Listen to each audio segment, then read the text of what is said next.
Halo Sobat Istimet, kembali lagi bersama aku Istimewa Septiagiatus. Nah, kalian bisa manggil aku Kak Isti.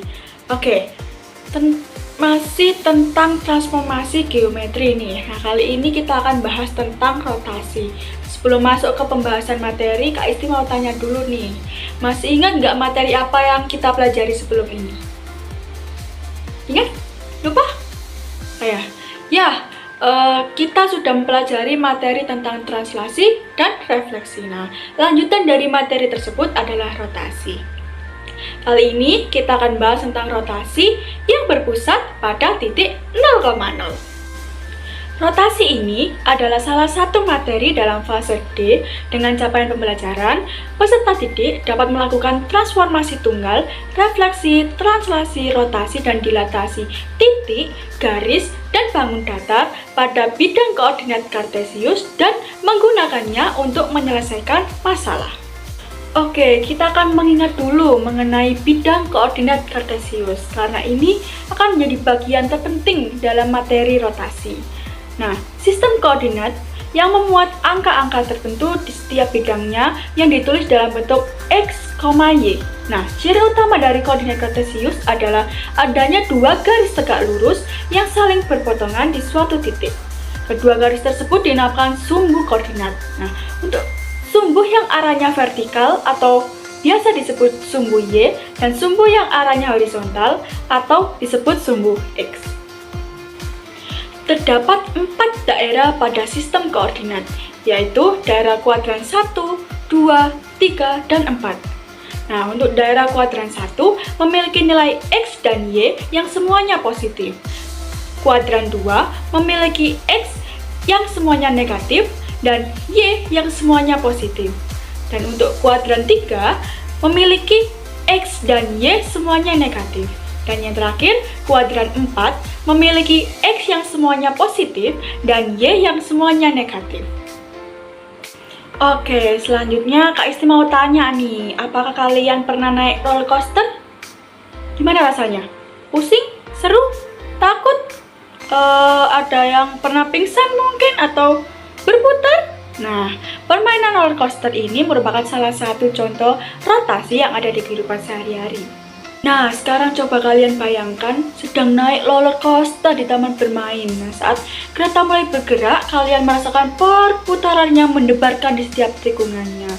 Roller coaster tidak hanya berpindah dari satu titik ke titik yang lain, tetapi juga berputar dengan sumbu tertentu, baik saat meluncur ke atas, memutar ke samping, atau melingkar 360 derajat. Nah, pergerakan ini adalah gambaran nyata dari konsep rotasi dalam transformasi geometri, di mana posisi benda berubah melalui perputaran tetapi tidak berubah bentuk dan ukurannya. Nah, kita sudah tahu contoh dari rotasi. Sekarang kita akan mengetahui definisi dari rotasi itu sendiri. Rotasi merupakan salah satu transformasi geometri yang berupa perubahan posisi dengan cara memutarkan sebesar sudut alfa. Nah, karena kita berfokus pada rotasi yang berpusat pada 0,0, maka notasinya adalah P, X, Y dirotasikan terhadap sudut alfa, maka menghasilkan P aksen atau hasil bayangan. Setelah mengetahui definisi dari rotasi, saat ini kita akan cari tahu apa saja sifat dari rotasi. Nah, ini Kak Isti sudah menyiapkan beberapa pertanyaan nih. Kita akan jawab bersama-sama. Yang pertama, apakah saat naik roller coaster tersebut mengalami perubahan posisi? Gimana jawabannya? Pastilah ya, kita kalau naik roller coaster pasti berubah dari atas, terus berputar dari atas ke bawah, meluncur, jadi berubah tuh posisinya. Nah, yang kedua, adakah perubahan bentuk dan ukuran pada saat naik roller coaster? Gimana? Apakah kalian saat naik roller coaster itu berubah menjadi besar, terus tiba-tiba kecil gitu?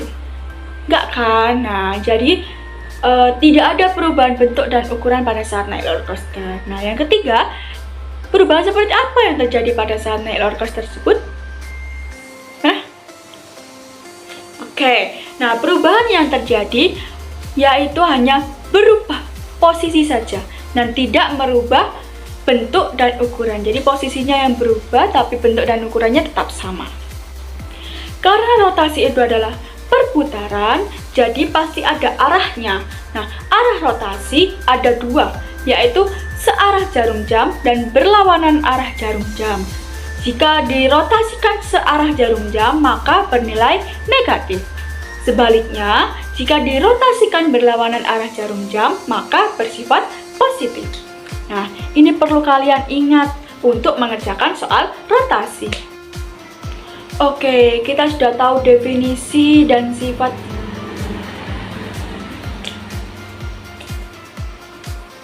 Oke, kita di sini sudah tahu tentang definisi dari rotasi dan sifat dari rotasi. Lalu, bagaimana sih cara mencari rotasi itu? Nah, di sini KST ada alat peraga yang bernama papan toge. Nah, papan ini adalah media pembelajaran untuk transformasi geometri, salah satunya rotasi ini.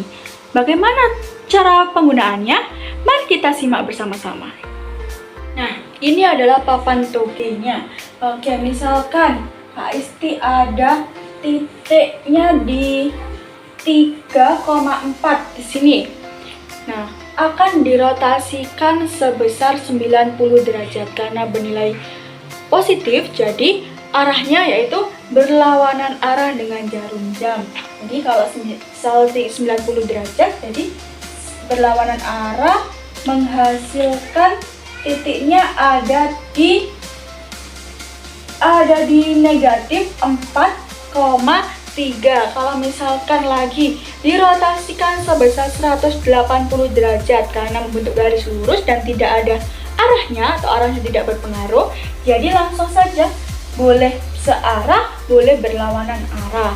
Nah, kita akan putar atau rotasikan sebesar 180 derajat. Nah, dan menghasilkan titik bayangannya atau hasil bayangannya ada di 4,3. Jadi untuk penggunaan dari papan toge seperti itu.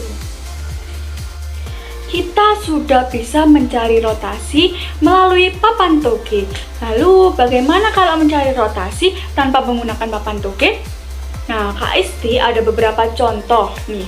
Contoh yang pertama, terdapat titik A 5,3 yang akan dirotasikan sebesar 90 derajat. Nah, di manakah hasil bayangan titik tersebut? Oke, langkah pertama yaitu kita akan membuat titik A di 5,3. Nah, 5,3 ini ada di kuadran berapa?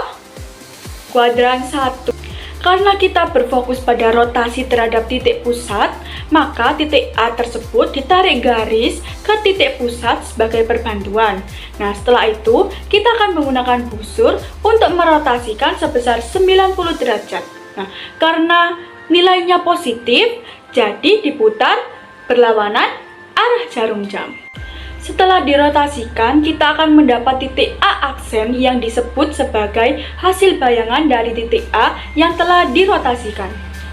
Di contoh 1, kita telah merotasikan sebuah titik. Nah, di contoh 2 ini, kita akan merotasikan segmen garis.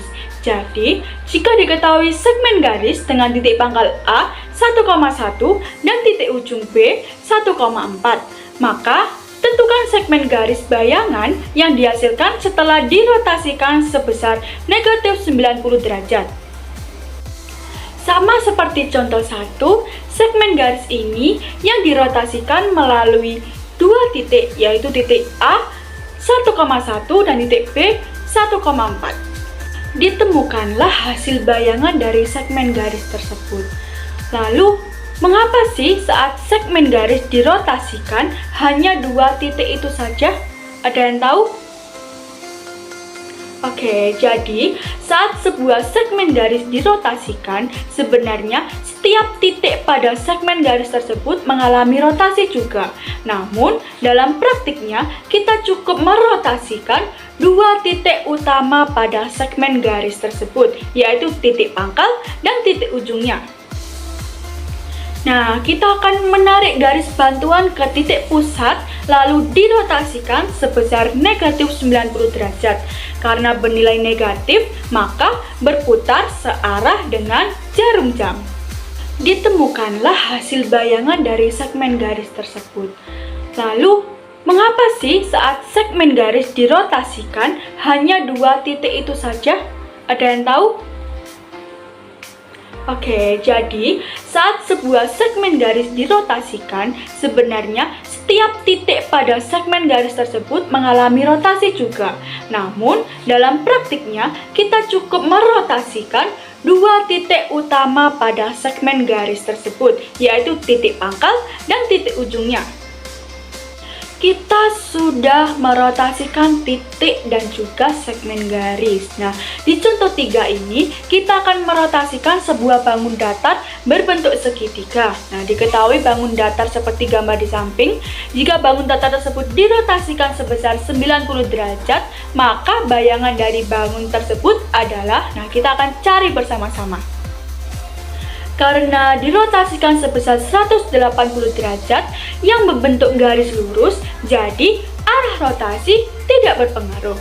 Nah, caranya masih sama dengan membuat garis bantu dengan titik pusat, lalu menghasilkan hasil bayangan dari bangun datar segitiga tersebut. Setelah menemukan hasil bayangan dari titik pada bangun datar tersebut, maka kita bisa menarik garis antara 2 titik yang saling berdekatan sehingga membentuk hasil bayangan dari bangun datar segitiga. Nah, untuk mempermudah mengerjakan soal tentang rotasi, ini ada tabel yang berisikan sudut rotasi, pusat rotasi, titik asal, dan hasil bayangan. Kita sudah mempelajari tentang rotasi yang berpusat pada titik 0,0, mulai dari definisi, sifat, dan cara mencari rotasi dari sebuah titik, segmen garis, dan juga bangun datar. Nah, sekarang saatnya kita akan kuis. Nah, kalian bisa mempause dan mengerjakan soal-soal berikut dengan waktu masing-masing 5 menit. Jangan curang ya.